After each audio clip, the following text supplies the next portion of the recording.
کودک در شعبه جراحی جان به جان آفرین تسلیم می کرد و یکی از جراحان به گوش کودک نزدیک شده خواهش کرد: بچه جان، کلمه شهادت بخوان جنتی می شوی.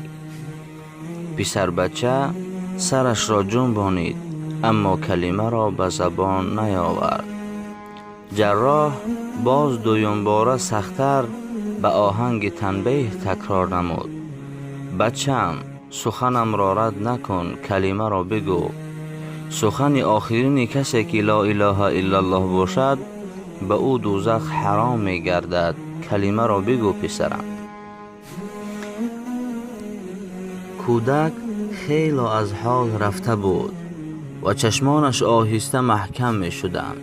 در حالت جاندهی بود و باز سرش را جنبانید اما کلمه را باز هم به زبان نیاورد.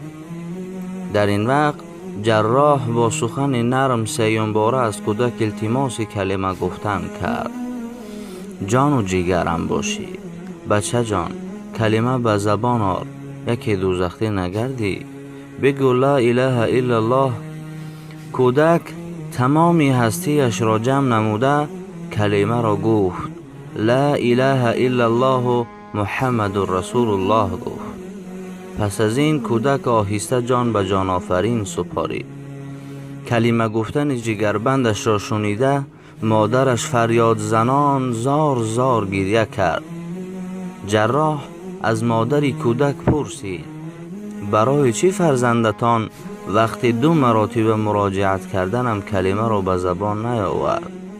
مادر کودک با اشکان 6 قطار جواب داد: فرزند من بی زبان بود، سخن گفتن نمی توانست.